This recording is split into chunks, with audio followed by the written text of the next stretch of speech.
Sabe, em quase toda empresa, existe um cabo de guerra acontecendo em silêncio. De um lado, está a necessidade de controle, de processos, de metas. Do outro, está o imenso e muitas vezes inexplorado potencial humano. O objetivo deveria ser o mesmo, mas parece que alguma coisa se perde bem aí, no meio do caminho. Nessa análise, a gente vai descobrir o que é que se perde e, mais importante, como a gente pode consertar isso. E a consequência desse cabo de guerra? Bom, ela é assustadora. Pesquisas de gigantes como a ADP e a Gallup mostram um número que é difícil de engolir. Cerca de 80% de toda a energia e capacidade humana são simplesmente desperdiçados no ambiente de trabalho. Pensa um pouco nisso. 80%. É um potencial gigantesco que evapora todo santo dia. Essa perda de energia toda tem um nome. É a síndrome do final de expediente. E essa anedota aqui descreve a situação de forma perfeita. A única hora em que muitos funcionários parecem, de fato, ressuscitar é quando bate o ponto para ir embora.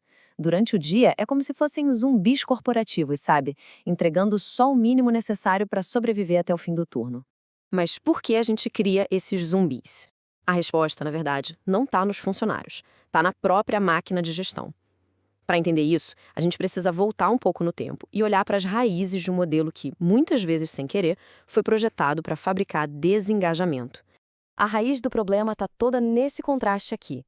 Por muito, muito tempo, a gestão seguiu a visão mecânica lá de Taylor e Fayol. A ideia era que as pessoas são como peças previsíveis de uma grande máquina. O foco era total no controle. Só que, como um cara chamado Douglas McGregor já alertava, o ser humano é um sistema orgânico. A energia já está ali. O desafio não é criar a motivação, mas sim parar de sufocar essa motivação. Frederic Laloux fez um mapa bem interessante dessa evolução usando cores. Hoje, a maioria das grandes empresas opera no que ele chama de paradigma laranja. Foco total em metas, em meritocracia, em resultados. Isso é um avanço, claro que é. Mas o ponto-chave é que, por baixo de todos os gráficos e métricas, a velha máquina de comando e controle continua lá, firme e forte, para garantir que os objetivos sejam atingidos. Então, como é que a gente quebra esse ciclo? A mudança de verdade começa com um ajuste simples, mas muito poderoso na nossa perspectiva. Um ajuste proposto pelo pesquisador Edward Deci, que nos força a repensar a pergunta mais fundamental da gestão de pessoas. Por décadas, a gestão se baseou na pergunta errada: como eu posso motivar a minha equipe? Parece uma pergunta boa, né? Mas ela já parte do princípio do controle. Ela assume que a motivação é uma coisa que o líder dá para o liderado, quase como se fosse uma injeção de ânimo. Agora, olha a mudança de foco. É sutil, mas transforma tudo. A pergunta certa, segundo Deci, é: como a gente pode criar as condições para que as pessoas se motivem sozinhas? Isso muda completamente o papel do líder. Ele deixa de ser um controlador para se tornar um arquiteto de ambientes, um cultivador do solo onde a motivação pode brotar naturalmente. E que ambiente é esse? O autor da nossa fonte, Luiz Carlos dos Santos, nos dá uma metáfora fantástica: o parque de diversões. É a transição final do antigo comando e controle para o novo cuidar e cultivar. E no coração desse novo ambiente está o conceito de viveída. É um acrônimo para vontade interna e intensa de aprender. Pensa naquela energia de uma criança curiosa, que explora tudo, desmonta os brinquedos, pergunta sem parar. É exatamente essa energia que as organizações tradicionais, com todas as suas regras e processos rígidos, acabam matando aos pouquinhos. A diferença é gritante. De um lado, a gente tem a organização laranja, que é obcecada com controle, com padronização, com aversão a qualquer tipo de risco. Do outro, o parque de diversões, que celebra a curiosidade, a experimentação, a liberdade de tentar, errar e aprender. E aqui está a distinção-chave. Uma foca na produção, que se mede no relógio de ponto. A outra foca na produtividade, que nasce do engajamento de verdade. Ok, a ideia é ótima, a metáfora é legal. Mas como é que isso funciona na prática? Como a gente transforma um escritório, uma fábrica, em um parque de diversões? Vamos ver como essas ideias se traduzem em ações bem concretas. O primeiro passo é, literalmente, virar a organização de cabeça para baixo. Na pirâmide invertida, as equipes que estão lá na linha de frente, em contato direto com o cliente, elas ficam no topo. O líder não está mais no comando lá em cima ditando as regras.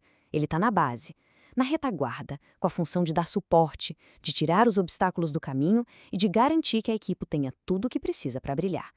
E para atuar nesse novo modelo, o líder precisa de um novo conjunto de atributos. Não tem mais a ver com poder, e sim com caráter. É preciso ego, no sentido de autoconsciência para entender seu propósito, integridade para ser uma pessoa inteira, consistente, confiança, que é a base de tudo, alegria para criar um ambiente leve, positivo, e a verdadeira liderança, que significa abrir caminhos e servir e não simplesmente comandar. Certo. Agora, vamos conectar todos os pontos. Como é que esse novo modelo resolve aquele problema lá do começo, o desperdício de 80% da nossa energia e capacidade no trabalho? É bem direto. Quando o ambiente de trabalho alimenta a vida, ele ataca as causas da síndrome do final de expediente pela raiz. A autonomia dá às pessoas um motivo para se importarem com o que fazem. A chance de aprender satisfaz uma necessidade humana básica de crescer. E o sentimento de pertencer a uma equipe forte cria laços que dão significado ao trabalho. O resultado? A tal ressurreição não acontece mais às 6 da tarde. Ela acontece durante todo o expediente. Então, o ponto crucial é este, e o McGregor resumiu perfeitamente. Motivação não é um aplicativo que a gente instala nas pessoas. É o sistema operacional que já vem de fábrica no ser humano.